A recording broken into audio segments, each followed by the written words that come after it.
मेरे प्यारे विद्यार्थियों, तो एक बार फिर से स्वागत है आपका आपके इस यूट्यूब चैनल पर। और आज के वीडियो में मैं आपको एक ऐसे एग्ज़ाम के बारे में बताने वाला हूं जिसका क्रेज़ इंडिया के लगभग मैक्सिमम स्टूडेंट में आपको देखने के लिए मिलता है। मतलब बहुत सारे स्टूडेंट को आप कहते हुए सुनते होंगे कि मुझे आगे चल के यूपीएससी का एग्ज़ाम देना है। तो आज की इस वीडियो में हम लोग जानेंगे कि भाई यूपीएससी आखिर होता क्या है, क्या यूपीएससी नाम का भी कोई एग्ज़ाम होता है या नहीं होता है।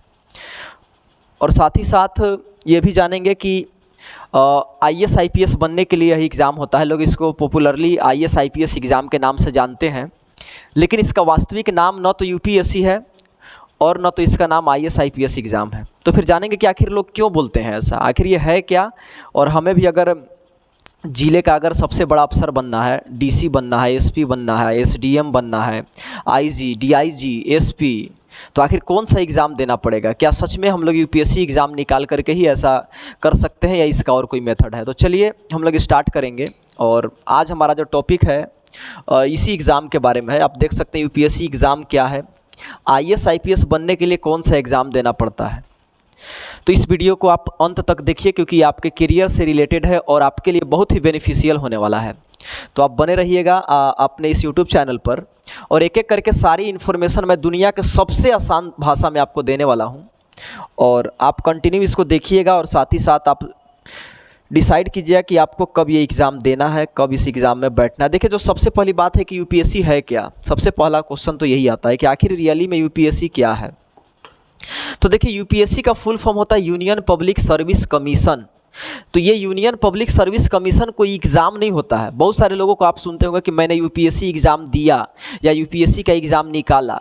देखिए, बात ऐसे कि उस एग्ज़ाम का नाम यूपीएससी नहीं है। यूपीएससी एक संस्था है जो कि भारत में बहुत सारे एग्ज़ाम को लेती है। अब आप बोलिए कि ये संस्था ठीक है, लेकिन लोग तो बोलते हैं, वो मिस्टेक से बोलते हैं। जो ठीक से नहीं जानते वो लोग बोलते हैं कि मैंने यूपीएससी का एग्ज़ाम निकाल दिया, लेकिन रियलिटी ये होता है कोई एग्ज़ाम कोई और निकालते, वो एग्ज़ाम यूपीएससी लेती है। जो बड़े बड़े अफसर, आपको ए ग्रेड अफसर जितने भी देखिएगा आप, तो भारत देश में बहुत सारे एग्ज़ाम लेने का काम करता है एक संस्था जिसको बोलते हैं यूपीएससी।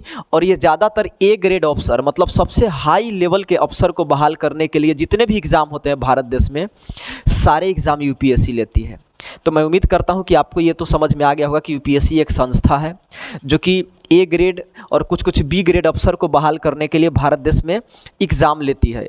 तो अब आप बोलिए कि ठीक है, मुझे कुछ ऐसे बात बता दीजिए कि यूपीएससी आखिर कौन कौन सी एग्ज़ाम लेती है। अगर ऐसा बात है तो बताइए यूपीएससी और कौन कौन सा एग्ज़ाम लेती है।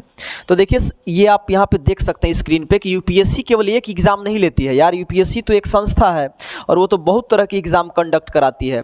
तो आप बोलिए कि देखिए, इसमें जो सबसे पहला एग्ज़ाम है सिविल सर्विस एग्ज़ाम, और इसी को लोग यूपीएससी का एग्ज़ाम समझ लेते हैं गलती से।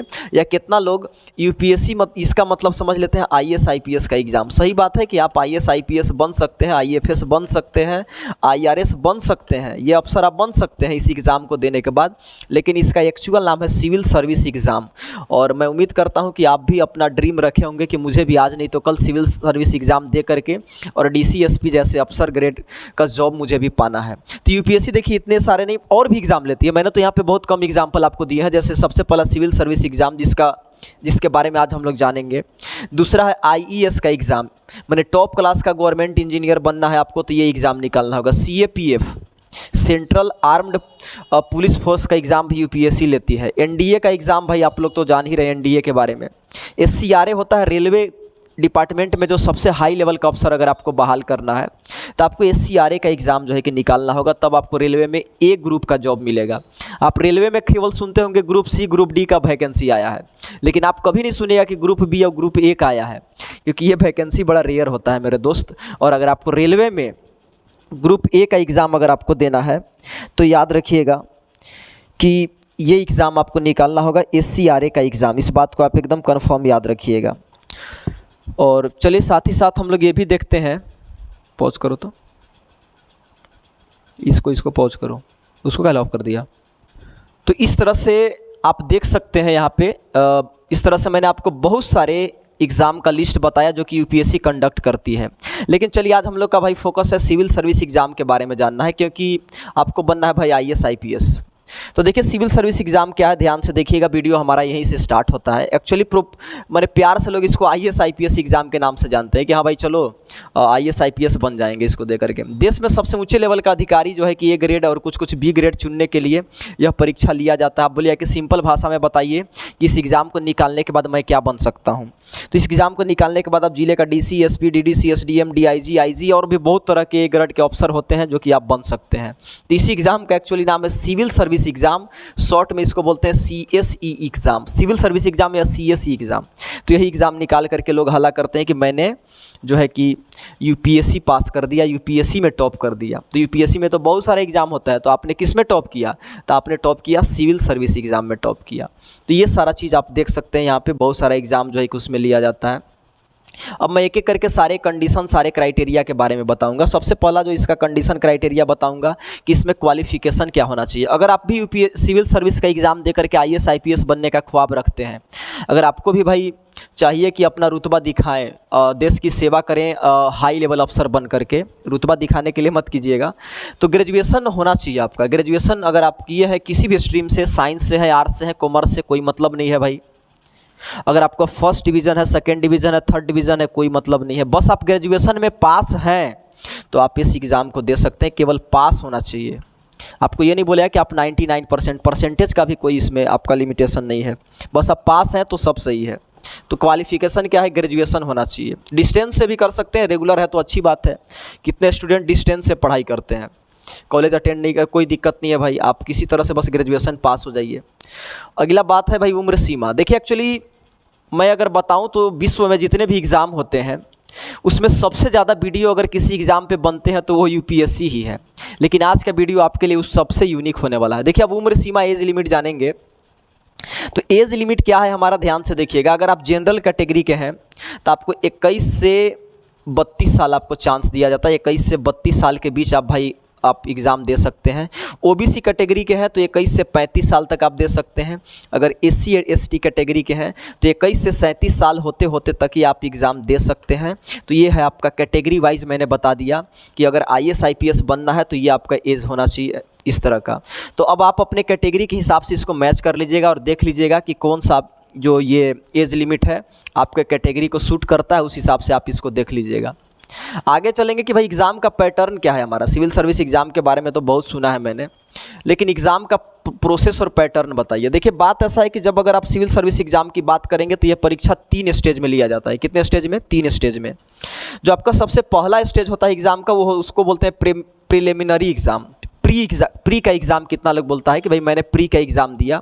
ये एग्ज़ाम ऑब्जेक्टिव टाइप होगा, मतलब कि आपको क्वेश्चन देगा, 4 ऑप्शन में आपको एक सही ऑप्शन में टिक मारना है। आप जब इस एग्ज़ाम को पास कर लीजिएगा तो फिर आपको बुलाया जाएगा मेंस एग्ज़ाम के लिए। यह एग्ज़ाम रिटेन होगा, आपको जितना भी क्वेश्चन आंसर मिलेगा सारा आपको सब्जेक्टिव आपको लिख करके दिखाना है।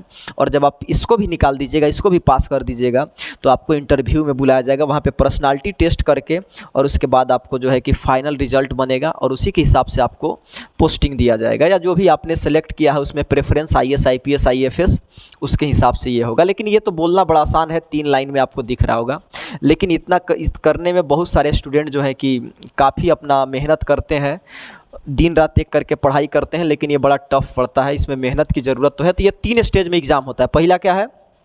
प्री का एग्ज़ाम, दूसरा है मेंस एग्ज़ाम यानी कि मुख्य परीक्षा, और दूसरा है इंटरव्यू। अब उसके बाद आते हैं भाई कि ठीक है अब एक एक करके सारे एग्ज़ाम के बारे में बताइए मुझे। तो देखिए जो सबसे पहला एग्ज़ाम है ना आपका प्री का एग्ज़ाम, जिसको आप प्रिलिमिनरी एग्ज़ाम बोलते हैं, ये प्रारंभिक परीक्षा है। इसको निकालिएगा तभी आपको आगे बढ़ने का, नहीं तो यहीं से छांट के आपको भगा दिया जाएगा। तो ये परीक्षा 2 पेपर में लिया जाता है, एकदम शॉर्ट में समझिएगा। इसका मकसद है कि हम मेंस परीक्षा के लिए अच्छे कैंडिडेट को चुनें, जो मेहनती स्टूडेंट है उसको चुनें, ताकि मेंस एग्ज़ाम में बुलाएं और इंटरव्यू लेकर के उसको आईएएस आईपीएस बना दें। तो इसमें 2 पेपर होता है, पेपर 1 पेपर 2।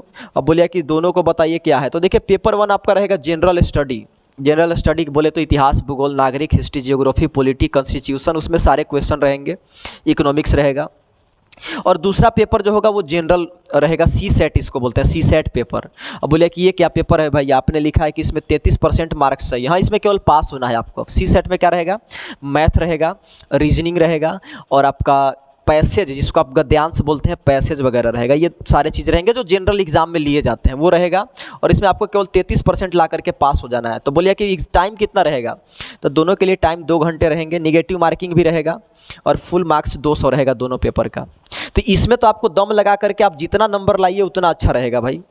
लेकिन हाँ, इसमें क्या है कि आपको केवल 33% ला करके पास हो जाना है। असली आपका ताकत इससे पता चलेगा कि आप कितना नंबर लेकर के आते हैं।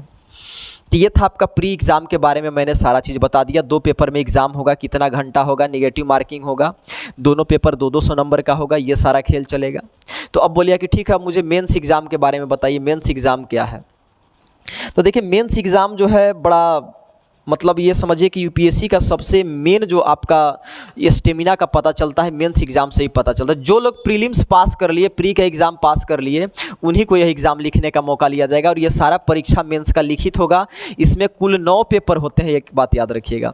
और इसमें केवल 2 में ऐसा है कि केवल पास हो जाना है, तो बाकी बचे 7। आप 7 में दम लगा करके जितना नंबर लाइएगा उतना अच्छा रैंकिंग आपका बनेगा। 2 में केवल पास होना है, 9 पेपर में 2 में पास होना है, और 7 के हिसाब से आपका नंबर मेरिट बनेगा। और पूरा जोर लगा करके 7 पेपर में आपको नंबर लाना है। तो 7 पेपर मिला करके 1750 नंबर का होता है, जिसमें कि प्रत्येक पेपर कितने नंबर का हुआ, 250 नंबर का। तो ये है आपका मेंस एग्जामिनेशन का डिटेल्स, यहाँ पे आप देख सकते हैं। अगर इसको डिटेल में अगर यूपीएससी के बारे में एक एक चीज़ बताया जाए कि ये सब्जेक्ट वो सब्जेक्ट, तो ये वीडियो 3-4 घंटे का हो जाएगा। लेकिन एक रफ आइडिया आपको लेना है कि हाँ, ये यूपीएससी एग्ज़ाम क्या है, क्या कैसे है, और सारा ये होता है। मतलब मेंस एग्ज़ाम में आ गए हम लोग प्रीलिम्स पास करके, तो ये सारा खेल यहाँ पे चलता है। 9 पेपर होंगे, 2 में पास होना है, 7 में पूरा जोर लगा के नंबर लाना है। और यानी कि 1750 नंबर का होता है 7 पेपर, और 250-250 का हर एक पेपर हुआ हमारा। तो ये मेंस हो गया हमारा। अब बोलिए कि इसके बाद बताइए भाई क्या होता है, मेंस एग्ज़ाम के बाद क्या होगा। तो मेंस एग्ज़ाम अगर आप पास कर लिए, तो देखिए मेंस में थोड़ा सा और समझिए, एक और शब्द इसमें आता है ऑप्शनल। ध्यान से समझिएगा इस शब्द को, कि मेंस में एक शब्द आता है ऑप्शनल विषय। ऑप्शनल सब्जेक्ट क्या है, तो ऑप्शनल का मतलब कि जिसको चुनने के लिए आपके सामने ऑप्शन रहेगा, याद रखिएगा। इसको चुनने के लिए आपके पास ऑप्शन रहेगा, ऑप्शन में से आपको चुनना है। तो 2 पेपर आपको अपने मन से चुनना पड़ता है, और इसी को बोलते हैं ऑप्शनल सब्जेक्ट। हिंदी में इसको बोलते हैं वैकल्पिक विषय। क्या बोलते हैं, वैकल्पिक विषय बोला जाता है इसको, ऑप्शनल सब्जेक्ट। और यूपीएससी 48 विषयों का लिस्ट देगा कि भाई 2 तू कोई चुन ले, कोई भी 2 विषय चुनिएगा अपने मन से। कोई इतिहास चुनता है, कोई भूगोल चुनता है, कोई मैथ चुनता है, कोई फिजिक्स चुनता है। तो मैथ चुनिएगा तो मैथ में 2 पेपर का एग्ज़ाम आपको देना होगा, जिसको क्या बोलते हैं, ऑप्शनल बोलते हैं। और ये आपका स्पेशल रहेगा। स्पेशल जैसे अगर मैंने मान लीजिए ऑप्शनल में फिजिक्स चुन लिया, तो फिजिक्स चुन लिया अगर ऑप्शनल में, तो मेरा उसका 2 पेपर रहेगा। जो 7 पेपर मेन था उसमें 2 मेरा केवल फिजिक्स का पेपर रहेगा, जिसमें कि मेरा स्पेशल वो समझिए पेपर हो गया। और बाकी जो 5 विषय रहेगा सबके लिए सेम रहेगा। ऑप्शनल केवल अलग रहेगा। और जैसे कैसे मैथ और बायो अलग अलग लोग चुनते हैं, कोई मैथ कोई बायो, कोई मैथ कोई बायो, लेकिन फिजिक्स केमिस्ट्री तो दोनों में रहेगा, आपका कंपलसरी रहेगा।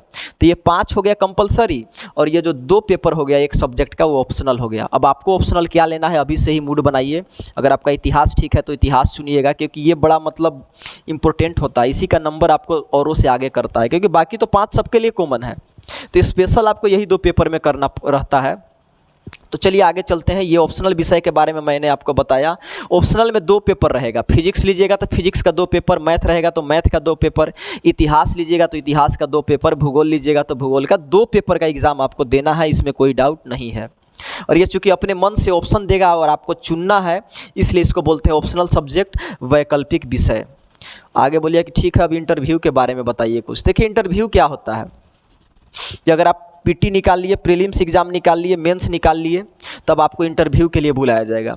तो भाई यहाँ बुलाया जाएगा और आपसे 275 मार्क्स का इंटरव्यू लिया जाएगा। तो उधर हो गया 1750 और इधर 275, जोड़ने के बाद 225 नंबर, यानी कि IAS IPS बनने के लिए आपको टोटल जो है ये 225 नंबर का एग्ज़ाम देना पड़ता है, जिसमें कि लोगों का 50% आता है, जो टॉपर होते हैं उन लोग का, और उससे भी कम आता है। समझिए कितना मतलब ये टफ और ये माने कठिन एग्ज़ाम है। लेकिन आपको डिमोटिवेट भी नहीं होना है कि यार मुझसे तो निकलेगा नहीं। मेहनत करने वाले विद्यार्थी ही इसको निकालते हैं। तो ये सारा खेल होता है। मतलब इंटरव्यू में आपको बुलाया जाएगा मेंस एग्ज़ाम निकालने के बाद, और 275 नंबर का इंटरव्यू होता है। इंटरव्यू में कई तरह के सवाल पूछे जाते हैं। आपने यूट्यूब पर कई इंटरव्यू भी देखे होंगे। यूट्यूब पे इतना वायरल होता है इसका शॉर्ट्स यूपीएससी एग्ज़ाम का वीडियो, मतलब चलते रहता है यूपीएससी एग्ज़ाम का। ऐसा लगता है जैसे भारत में केवल एक ही एग्ज़ाम होता है आईएएस आईपीएस का, क्योंकि इसका इतना वीडियो वायरल शॉर्ट्स चलता है। और आप सोच रहे होंगे कि ठीक है आपने तो सारा चीज़ बता दिया, लेकिन मुझे बताइए कि मुझे कौन कौन सा विषय पढ़ना पड़ेगा। और एक बात और मैं बताना चाहता हूँ कि ये एग्ज़ाम दोनों माध्यम में होता है, हिंदी माध्यम में और साथ ही साथ इंग्लिश माध्यम में भी होता है। इस बात को आप याद रखिएगा। तो आपको डरने वाली कोई बात नहीं। और कौन कौन सा विषय पढ़ना होगा यहाँ पे आप देखिए, मैंने आपको बता दिया है। यहाँ पे आपको जो विषय पढ़ना होगा उसमें है 2 गो तो ऑप्शनल पेपर हो गया। आप क्या चुनते हैं ये तो खैर आप पे डिपेंड करता है। तो 2 गो ऑप्शनल पेपर हो गया वैकल्पिक, जो कि आपका अपना स्पेशल रहेगा।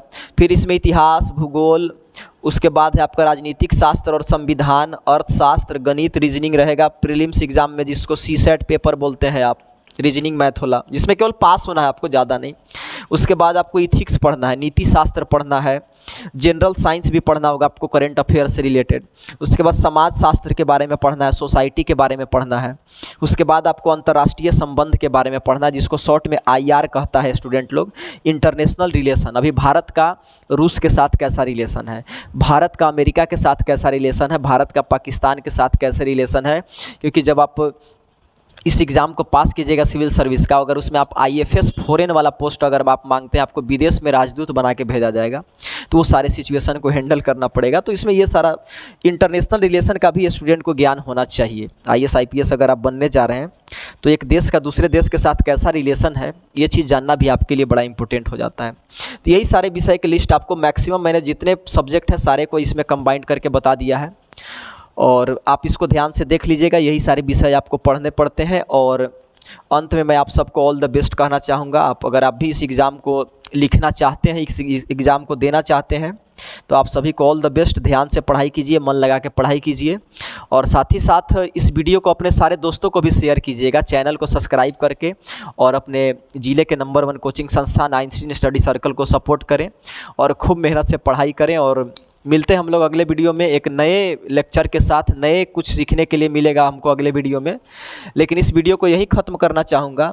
और अगले वीडियो तक के लिए goodbye and take care. ध्यान से पढ़ाई कीजिएगा।